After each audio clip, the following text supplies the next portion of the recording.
Well, either sit there or not, I can see you. It's perfect. Thank you guys for coming here. I'm Max. I'm a longevity scientist at the National University of Singapore.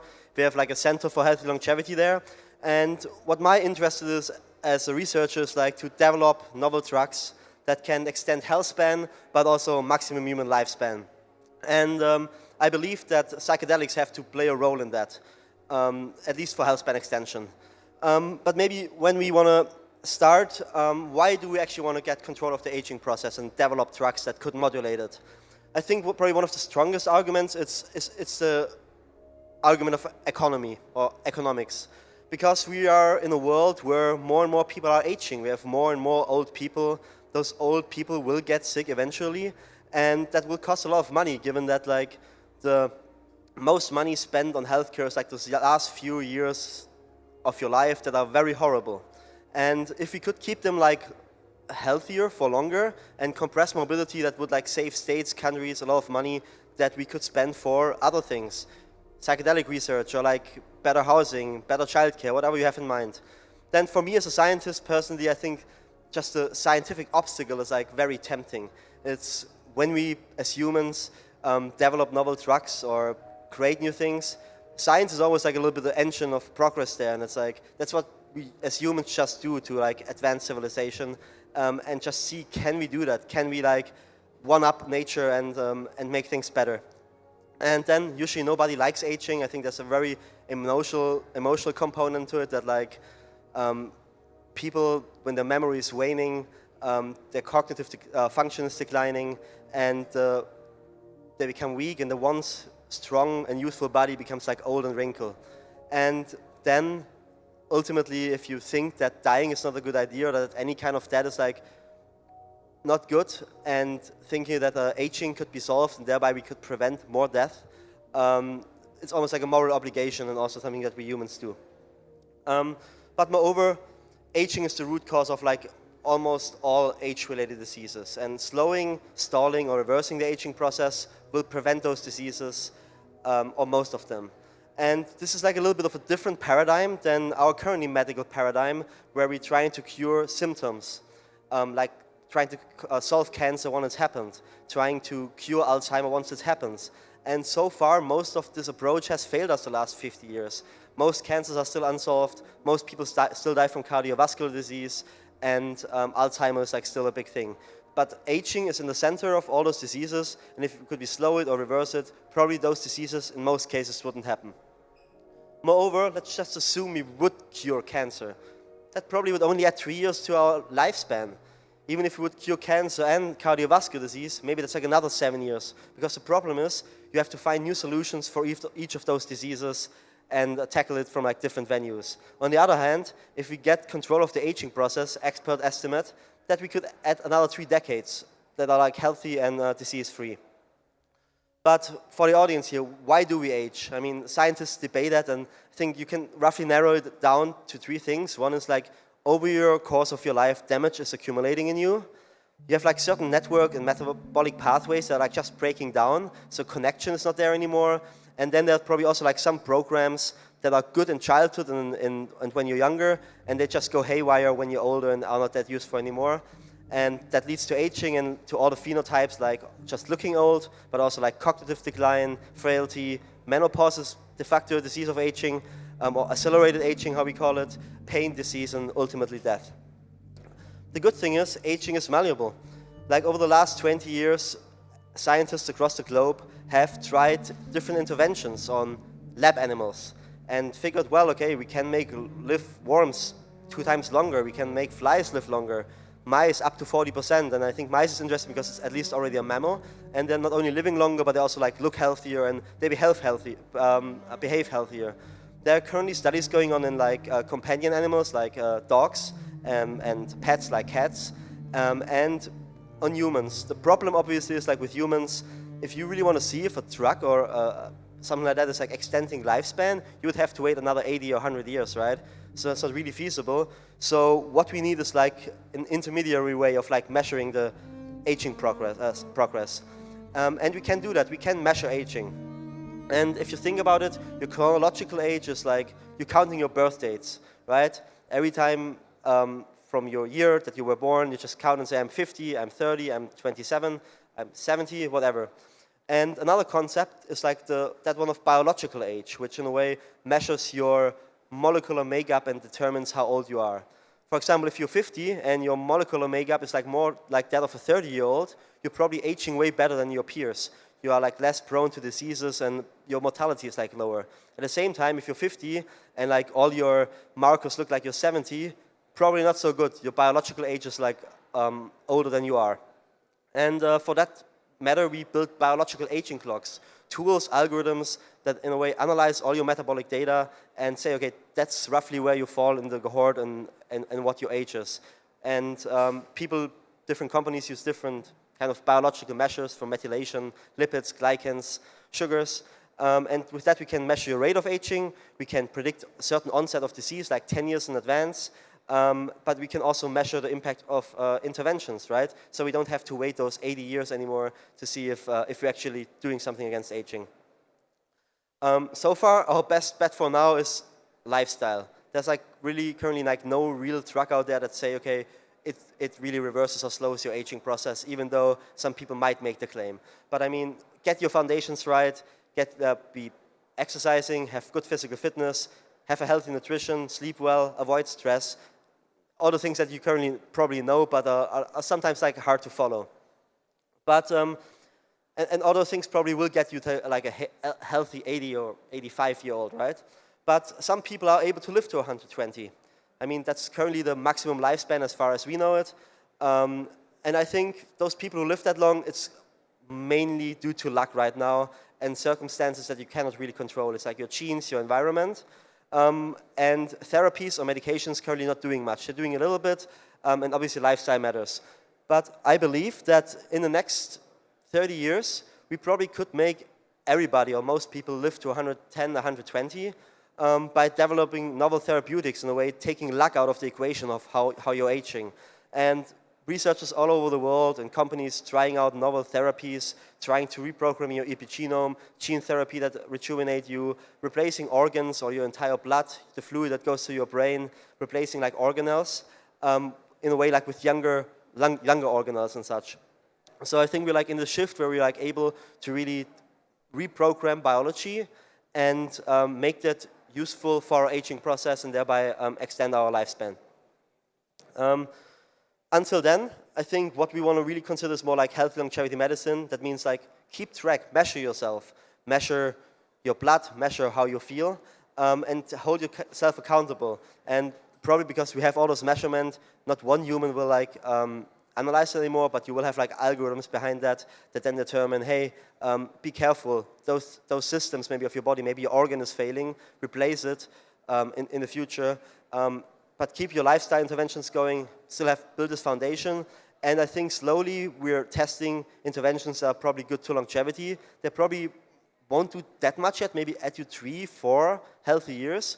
But that might just be enough like to get you to the point where we actually have like more advanced therapies. So well, how do psychedelics fit all into that? Given it's a psychedelics conference, it's probably like a good place to speak about that. Because where I'm in Singapore, psychedelics are like a no-go. You cannot have them. They don't like drugs there over that much. But I think there are like 3 points where psychedelics could help us to health agier, health better. One is like on the molecular level. Then I think the role of psychedelics for changing certain personality traits, and then obviously mental health. Let's start with like molecular health. When I'm talking right now here about psychedelics, I'm mainly talking about those serotonergic psychedelics, LSD, DMT, psilocybin, MDMA. Mainly, that's where we have the most data, where you probably could make some prediction where the journey is going. At the same time, I think there are like still a lot of like psychoactive molecules out there that probably will find out what they're doing, and they will also be helpful in the future. And we obviously all know about all the effects that can induce states of like bliss and ecstasy and euphoria and mystic experiences. And that's all great. But what I'm mainly interested in is how can we use them like for healthy aging and preventing diseases. And if we look those serotonergic psychedelics, they act on our serotonergic system. That's like the system that serotonin is acting upon. And we, independent of psychedelics, we know a lot of things about the system already. We know that like most of those receptors are like either in the brain or like they're in immune-related tissues like the thymus, the spleen, lymphocytes. We know that if we disturb the system, or like we find disturbances in the system in like diseases of the central nervous system, like depression, anxiety, Alzheimer's disease, Parkinson's. But we also know that disturbances in that system invoke diseases in the gastrointestinal tract and also like heart issues. So there's like something there that we know if we throw psychedelics on that, it's acting on the system, and the system is already connected to diseases. And cognitive decline is mainly happening through brain aging. Like I said, most young people, their brain is perfectly fine for now. But 100% of brains are aging. 66% of them will have like some kind of neurological disorder or a neurodegenerative disease. For men, 37%, and for women, 24% will have like some form of like dementia in their life, where they will like lose their memory, they will not remember things anymore, they will not remember their loved ones anymore. So that's like almost like every third person in the room, if you look around, will like forget you. But why is it that the brain deteriorates through age? I think there are multiple reasons, and for the context of this presentation, I think one big factor is like the BDNF, which is like this protein called brain-derived neurotrophic factor, which is very intertwined with like neuronal growth, neuroplasticity, and synapses. And BDNF is decreasing through age, and as it decreases, we lose neurons. Our neurons are less well connected, they're not communicating well anymore because the synapses, the synaptic connections are gone. To that, we also reduce neuroplasticity, so we are learning not as good as we used to, we are more forgetful, our memory is gone. And then there's like also like the impact on the immune system, that the immune system impacts the brain to inflammation, that then also like worsens the entire state. But could psychedelics help to protect of like this degradation of the brain? And what is very interesting is like that giving animals or mice or humans psychedelics and like looking what's happening on the molecular level, we find that they actually usually activate BDNF. So with age, your BDNF goes down, maybe with psychedelics, with regular use, maybe microdosing, maybe once a year, we don't know yet. This BDNF level is like rising again, and thereby could actually maybe prevent more neuronal loss, maybe strengthen those synapses again, and improve like the neuroplasticity again. So that would be very powerful. I think that's like, in a way, this protective, neuroprotective, chiroprotective role of psychedelics should be more explored. And then we still have like this immune system changes, where we know a few things, but it's still a lot to uncover. Moreover, those changes in the immune system are like very linked to aging and inflammation, what we call it, like the combination of inflammation and aging.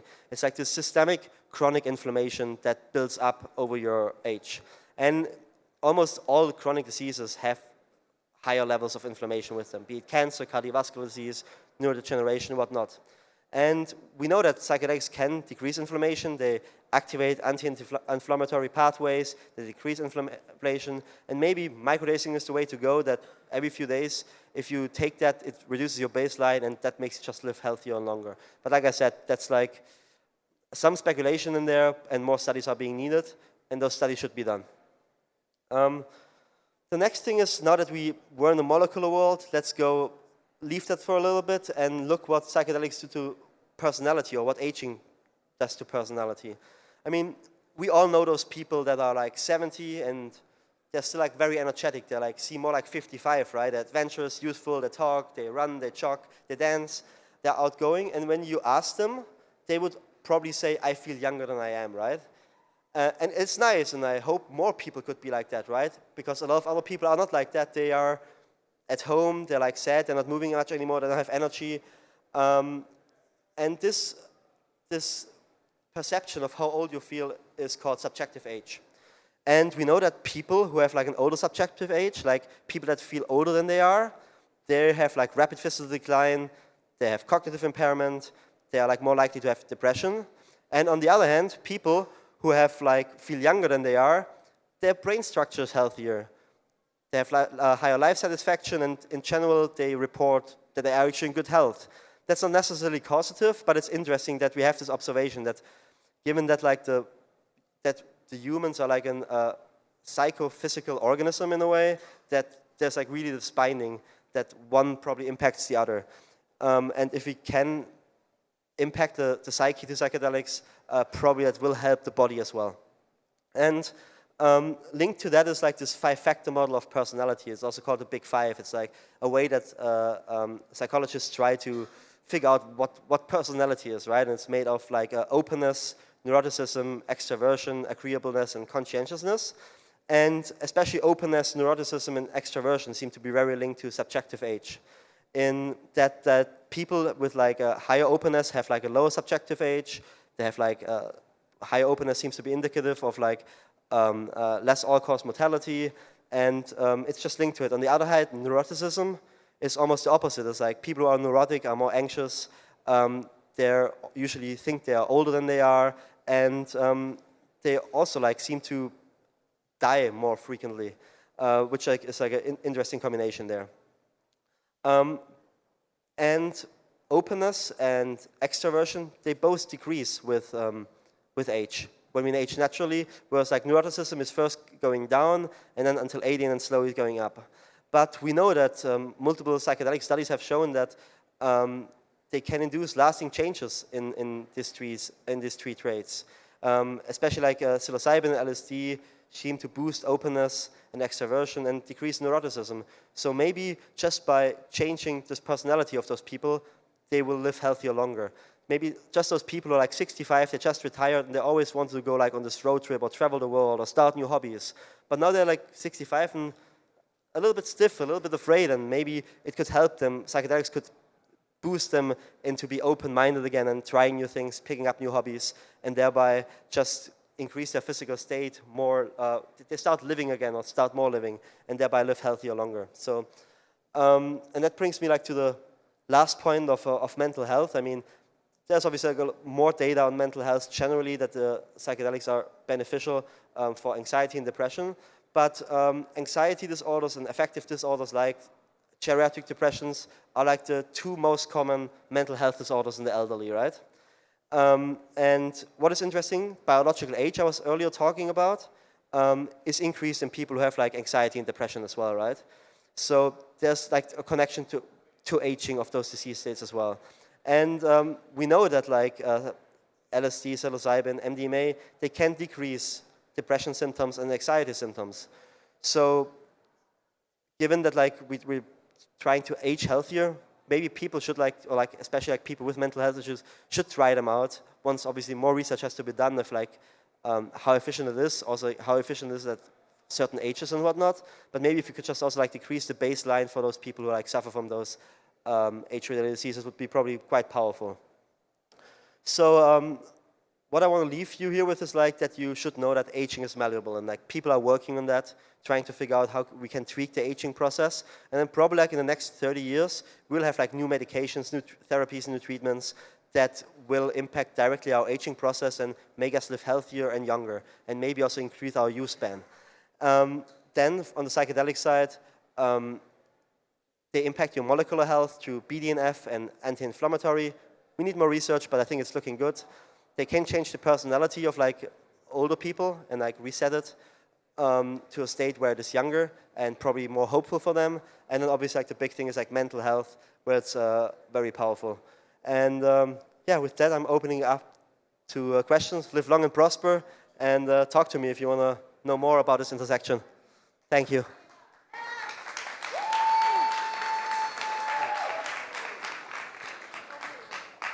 Hey, Max. So, Sebastian, I'm wondering if you think that there is an equilibrium between neuroticism and these positive traits, because obviously some degree of neuroticism is necessary to encourage you to actually have just enough hypochondria to pursue longevity, right? So is there a point at which you see a reversal where too much acceptance and detachment is actually causing apathy towards health? Do you think there's an equilibrium, and how do we find that equilibrium? That's a good question, and I think you're right. I mean, you don't want to have zero neuroticism, right? You probably would be just like very running around the world, not thinking, and probably being eaten or something like that, right? In the past. So I guess you don't want to set it to zero in a way. If you think zero, no neuroticism, 100, you're fully neurotic. But I think there's probably like a healthy level. I guess it depends on persons as well, right? Because I mean, all those personalities, they're probably intertwined.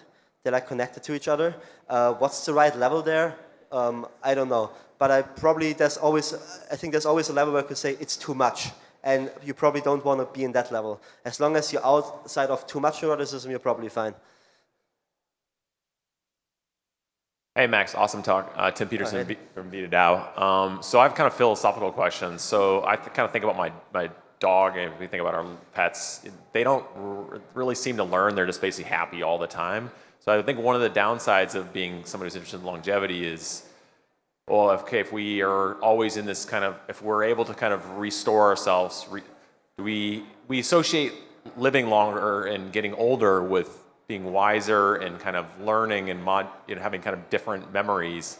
But if we're always kind of in this happy puppy state, how do we reconcile? I mean, that may not be ideal, right? Because then you may just you won't have kind of evolved in any way. You'll just always be kind of in this euphoric kind of naive state. I mean, I don't know how you think about that paradox.